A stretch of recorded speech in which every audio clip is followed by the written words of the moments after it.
Hello everyone, Prince of Sin here, and as the title says, we got a lot to go over.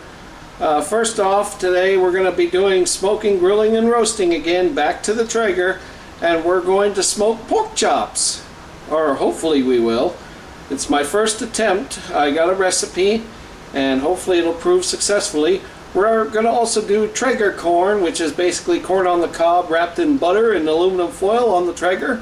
It will not be smoked, but it will be nice and delicious. And also, as the title says, ski update. As all of you have seen my other video, on May 17th of this year, 2019, our jet skis were stolen off of our property. Well, now I have an update. On July 17th, 2019 of this year, one of our jet skis, as well as our trailer, has been recovered. Unfortunately, one jet ski is still out there somewhere. We don't know where. The police have a few leads, and that's all we can hope for, but the chances of recovering that jet ski are pretty much little to none. So we're prepared to take a total loss. Unfortunately, the trailer and the jet ski combined cost close to $300 in repairs. But I'm happy to say the jet ski was not really harmed, just a few things missing, including the battery. It's running, and it runs great. It was thoroughly checked. The trailer has been fully repaired, and that's all we can do. The suspect was arrested. There was an arrest. The suspect was put in jail. Unfortunately, he did post bail, but he's not going nowhere. Because along with my jet ski, he had like 5 other stolen vehicles on his property, so he's pretty much going to jail, and we are prosecuting. So that being said, hopefully my next update will be that I have the other jet ski. In the meantime, let's go over what the ingredients we're going to need for the smoked pork chops. Alright, so let's start with the pork first, and of course the main ingredient you're going to need is pork chops. You can use bone-in or boneless. We're going to use bone-in. If you use the boneless, I would hardly recommend you marinate it in some sort of marinade overnight, like this. That's to help give it flavor. That's only if you use boneless. If you're using bone-in, skip the marinade and let's move on. So I got to read it from a paper. You're going to need 1.5 tablespoons of salt, 1 tablespoon of pepper, 1 tablespoon of smoked paprika, 1 tablespoon of onion powder, 1 tablespoon of garlic powder. You will need olive oil. You will need a frying pan. I'm going to also spray some Pam olive oil on that too. You will need aluminum foil. And that's for the pork chops. Okay? Actually, you won't need aluminum foil for the pork chops. For the corn, you'll need ears of corn like this.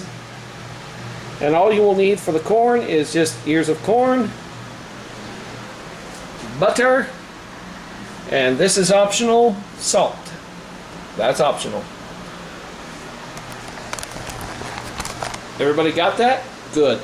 Let's get to work, because we got a lot of work to do. Alright, first thing you're going to do, start your Traeger to smoke, let it run for 4 to 5 minutes till flame is established, and then set it to 250.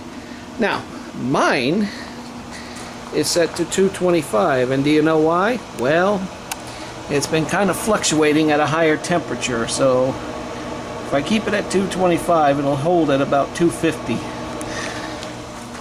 And I think the reason it's doing that is because of the heat of the day, or because this thing is already 5 years old. I may just need a new thermometer or a new dash, one of the two. Either way, we're going to hold it at 225. It should hold temperature then. Alright, I love watching that smoke. I think I'm doing pretty good despite being alone here. So the next step, after your corn is all buttered up, we're going to wrap it now in aluminum foil. We're going to take some additional butter, that's right, more butter.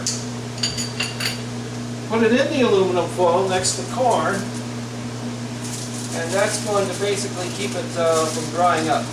It'll keep it steaming. You want to just wrap up the corn and the butter at the same time. So they're nice and tightly wrapped. Just like that. See? Looks like a camel with a hump. I know, that's a bad joke. So we're going to do that with the rest of the corn.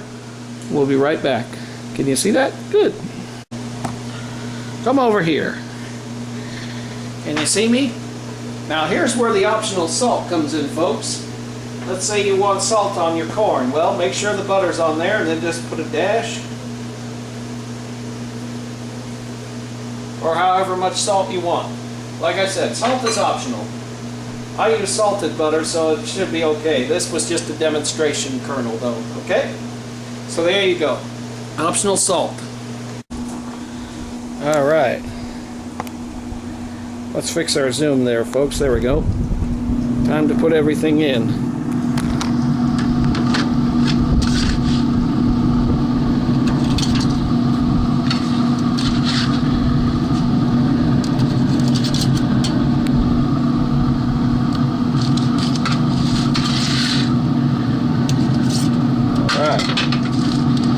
Put our corn over here, folks. Oh, look who showed up. Hello, Texas G. Howdy, folks. Would you be kind to hold the camera for me? Absolutely. Thank you. Alright, so we got our corn right here, folks, and our seared pork chops. Now the corn, look up at me. Hello. The corn's going to be done before the pork chops, folks, so we're going to keep a close eye on it. You want to keep the pork chops in there for about 90 minutes, but monitor them. You don't, the temperature must be 145, no higher. Once the internal temperature reaches 145 in the pork chops, they're done. As for the corn, you'll know when they're done. I mean, the foil will be steaming, all right? So we'll check the corn on the cob in about 30 minutes, and then in about 60 minutes, we'll check the pork chops, all right? See you then. All right, folks, it's been about a half hour, and I went ahead and turned my Traeger up to the 250 now. From here on out, it should cook the chops thoroughly. I have, however, taken the corn out because of the extreme low heat. It's just not doing justice, so we're going to put them on the regular grill, my propane grill,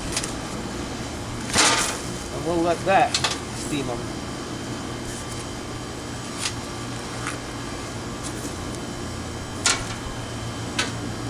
Turn the heat down on the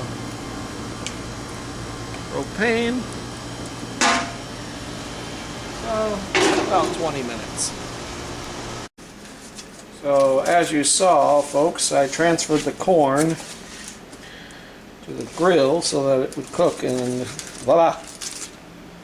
That's what it should look like. It's all done. And it smells delicious. Yep. It smells sweet. Mm-hmm. We'll go ahead and keep that wrapped up so it'll stay hot. Ooh, that is hot. Hot, hot, hot, hot, hot, hot, hot. Because we still got about 28 more minutes before our pork chops are done. So we'll see you then. Alright. I just checked them, folks. There's still a little more 20 minutes to go. They're already done. The probe said 145, and that's where they gotta be. There we go. Don't they look lovely? Now we're gonna let them set for about 15 minutes. Yummy. Let's just hope they came out okay. Alright, we've let it set, and remember, folks, this is an experiment, so I'm not guaranteeing it'll come out. We just want to see what it looks like. Well, it's all cooked. Now, it's not tough, it's cutting pretty good. Now, how does it taste?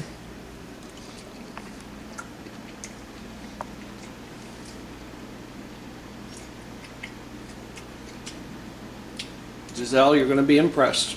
Trust me. Let the Texican try it now.